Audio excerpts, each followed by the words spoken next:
Nutrition क्या होता है, जिसे पोषण कहा जाता है।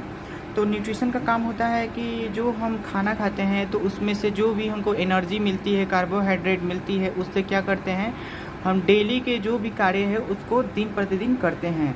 तो न्यूट्रिशन का कार्य ये होता है। तो पहला नेशनल इंस्टीट्यूट ऑफ न्यूट्रिशन कहाँ है, तो राष्ट्रीय पोषक संस्थान कहाँ है, तो हैदराबाद में है। राष्ट्रीय पोषण संस्थान हैदराबाद में है। राष्ट्रीय फूड टेक्नोलॉजी रिसर्च इंस्टीट्यूट यानी राष्ट्रीय खाद्य तकनीक अनुसंधान संस्था, राष्ट्रीय खाद्य तकनीक अनुसंधान संस्था कहाँ है, मैसूर में है। कहाँ है, मैसूर में।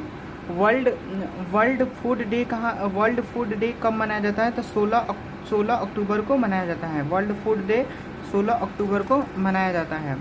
उसके बाद फूड एग्रीकल्चर ऑर्गेनाइजेशन कहाँ है, फूड एग्रीकल्चर ऑर्गेनाइजेशन। खाद्य एवं कृषि संस्था कहाँ है, तो इटली में है, इटली के रोम में स्थित है। उसके बाद इसका अर्थ क्या होता है, खाद्य पदार्थ से, न्यूट्रिशन का अर्थ क्या होता है कि खाद्य पदार्थ से पोषक तत्व की ग्रहण करने की प्रक्रिया को ये क्या मतलब पोषक न्यूट्रिशन कहा जाता है। ठीक है।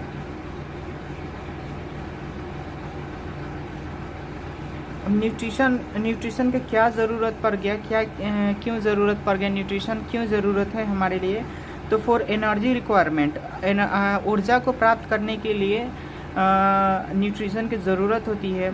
For body growth and development के लिए भी, शरीर के वृद्धि और विकास के लिए भी न्यूट्रिशन की ज़रूरत पड़ती है। फॉर डेली रूटीन एक्टिविटी, दैनिक कार्य के लिए भी न्यूट्रिशन की ज़रूरत पड़ती है।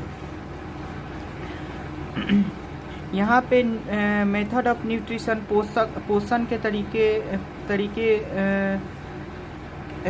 दो हैं, जैसे कि पहला होता है ऑटोट्रॉपिक न्यूट्रिशन, जिसे स्वपोषी न्यूट्रिशन कहा जाता है। दूसरा होता है हेटरोट्रॉपिक न्यूट्रिशन, जिसे परपोषी न्यूट्रिशन कहा जाता है। तो ऑटोट्रॉपिक न्यूट्रिशन क्या होता है, तो जिसे स्वपोषण, जब हम खुद से खाना को तैयार करते हैं तो वो क्या होता है, ऑटोट्रॉपिक न्यूट्रिशन होता है। जैसे कि जब जो पौधे होते हैं, जब प्रकाश संश्लेषण यानी जो फोटोसिंथेसिस करते हैं, तो उसके दौरान वो खुद से क्या बनाते हैं, खाना को बनाते हैं, तो वो क्या होता है, ऑटोट्रॉप होते हैं। जैसे कि प्लांट हो गया, प्लांट खुद से क्या करते हैं, न्यूट्रिशन को बनाते हैं, तो जो न्यूट्रिशन बनता है उसी को ऑटोट्रॉपिक न्यूट्रिशन कहा जाता है, जिसे स्वपोषी न्यूट्रिशन कहा जाता है। अपवाद में है कस्क्यूटा जो फोटोसिंथेसिस नहीं करता है। फोटोसिंथेसिस क्या होता है, तो फोटोसिंथेसिस क्या होता है उसके बारे में जानते हैं। फोटोसिंथेसिस होता है कि प्लांट के द्वारा जब फूड प्रिपेयर करने यानी कि फूड को करने के तरीका को फोटोसिंथेसिस करते हैं। जब प्रकाश संश्लेषण होता है तो प्रकाश संश्लेषण के दौरान क्या होते हैं, जो पौधे होते हैं वो अपना भोजन बनाते हैं और भोजन बनाकर अपने न्यूट्रिशन को पूर्ति करते हैं। तो फोटोसिंथेसिस पादप में कहाँ होता है, तो जो पत्ती होती है, पत्ती के क्लोरोफिल में होता है। जो फोटोसिंथेसिस कहाँ होता है, तो पादप के जो पत्ती होती है, जो पेड़ होते हैं, पेड़ के पत्ती में क्लोरोफिल होते हैं, उसमें पाया जाता है।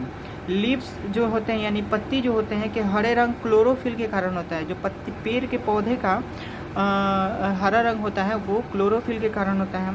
क्लोरोफिल का खोज सिम्पर ने किया था। क्लोरोफिल का खोज किसने किया था, सिम्पर ने। पर्णहरित जो क्लोरोफिल होता है, क्लोरोफिल में मैग्नीशियम नामक धातु पाया जाता है, जो O2 के प्रेजेंस, जैसे कि जब मैग्नीशियम को ऑक्सीजन के प्रेजेंस में जलाया जाता है तो वो सफ़ेद रंग देता है।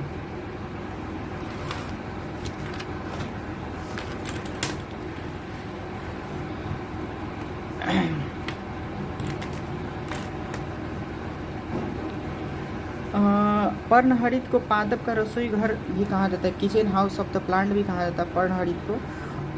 वन लाइनर में याद रखना है कि CO2 जो गैस होता है, CO2 ग्रीन हाउस गैस होता है, ग्रीन हाउस गैस कहा जाता है।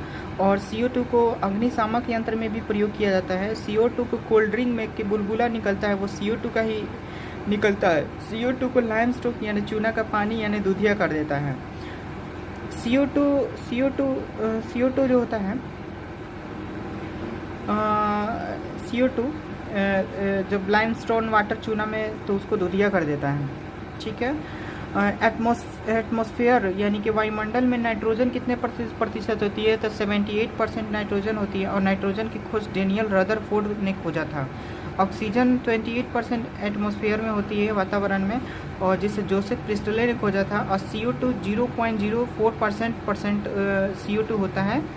ठीक है। फोटोसिंथेसिस होता कैसे है, जैसे कि ये पौधे होते हैं, तो पौधे में क्या होता है, ये रंध्र होते हैं जिसे इंग्लिश में स्टोमाटा कहा जाता है। तो स्टोमाटा में ही स्टोमाटा को जूम करते हैं तो कुछ इस तरह से एक जो ये पॉइंट है, इस पॉइंट को जूम करते हैं तो देखते हैं कि यहाँ पे एक रंध्र है, जिससे क्या होता है, एक गार्ड सेल लगा होता है। गार्ड सेल क्या होता है कि जब ये खुलता है अब बंद होता है, जिसके कारण जो इसमें का जो जब वाष्पोत्सर्जन होता है तो क्या करता है, खुल जाता है, जो उसको फिर बंद हो जाता है। ठीक है।